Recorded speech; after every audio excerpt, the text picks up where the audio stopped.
And there's this horrible footage from Syria of people just, the Syrian government shelling and firing rockets into civilian neighborhoods and innocent people being killed. And Libby turned to me just out of the blue and she said, "We're so lucky to be Americans."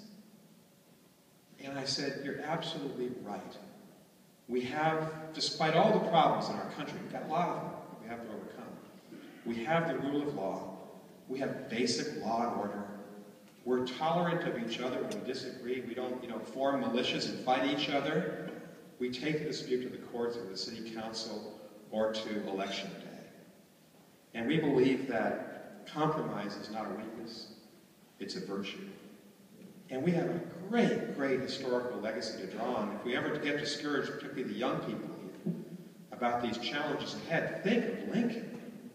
And go watch the Spielberg movie and read the incredible book, Team of Rivals by Doris Kearns Goodwin. Think what he faced, the disintegration of the entire country. And he saved the Union. And think of FDR, overcoming the Great Depression and the Second World War. And think of Neil Armstrong, who left us in 2012.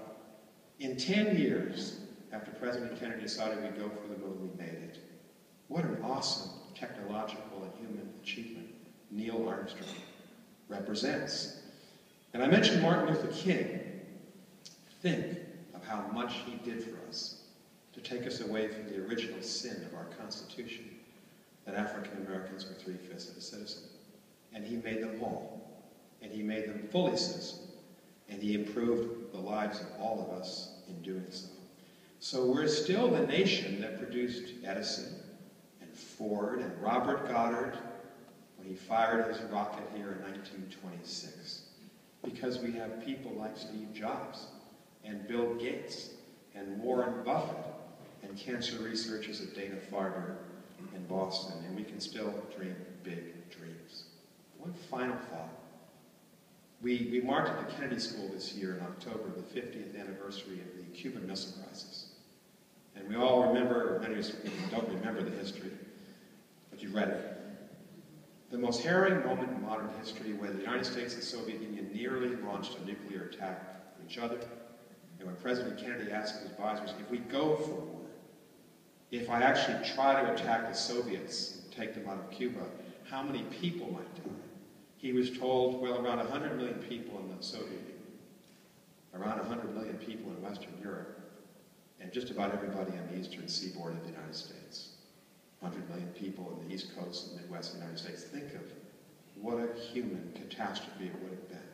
And Kennedy and Khrushchev made a secret deal. They backed away from war because they recognized how horrible it would be.